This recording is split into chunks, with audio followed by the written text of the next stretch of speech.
Sequence 4. Types of commitment plans. Hello dear participants. Welcome to our training workshop on drawing up and updating commitment plans.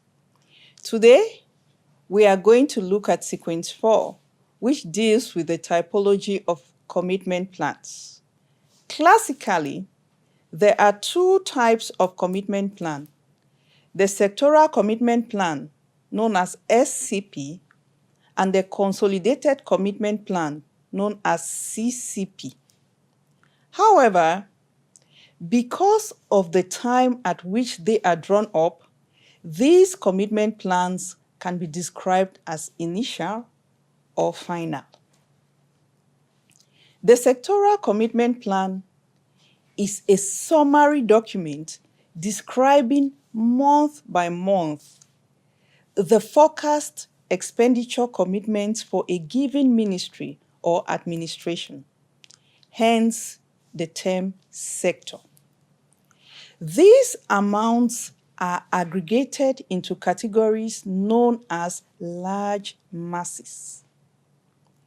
There are two types of sectoral commitment plans: initial sectoral commitment plans and final sectoral commitment plans. The initial sectoral commitment plan is the starting point for the commitment plan development process.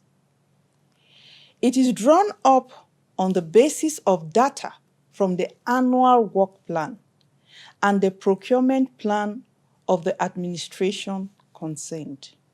It is then forwarded to the Directorate General of Budget. Once all the sectoral commitment plans have been received, the Directorate General of Budget and the Directorate General of Treasury consult each other to ensure that the expenditure provided for in all the commitment plans can be paid. Following this consultation, changes to the initial sectoral plans, known as instructions, are issued to the various departments. Once these modifications have been made, the result is the final sectoral commitment plan. This is the document that will contain the monthly commitment ceilings that each administration will be required to respect. The Consolidated Commitment Plan is drawn up by the Directorate General of Budget by consolidating the sectoral commitment plans. It serves, therefore, as the interface between the budget and the Treasury in the process of drawing up the cash position plan and making budgetary regulation operational. Depending on when it is drawn up, it may be described as intermediate, initial, or final. The intermediate consolidated commitment plan is the result of the aggregation of the major amounts derived from the sectoral commitment plans of the ministries. It has the same format as the sector commitment plan. Its lines are organized in broad masses like those of the SCP. The initial consolidated commitment plan incorporates the data contained in the intermediate CCP. It differs from the intermediate CCP in that its lines are organized by priority rather than by mass. This change is explained by the need to obtain a format close to that of the cash position plan. In fact, the initial consolidated commitment plan will be the essential element used to draw up the expenditures component of the cash position plan.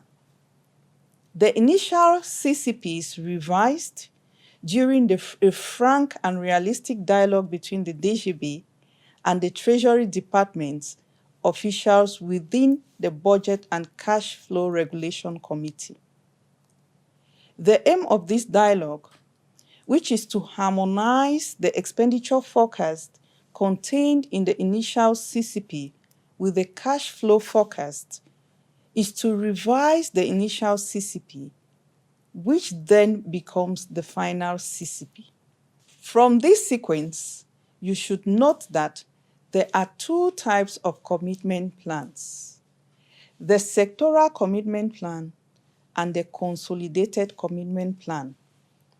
Each administration produces an initial sectoral commitment plan, which is forwarded to the Directorate General of Budget, then returned to these administrations with instructions to be applied to obtain the final sectoral commitment plan. The aggregation of all the sectoral commitment plans produces the consolidated commitment plan, which is used to draw up the state's cash position plan.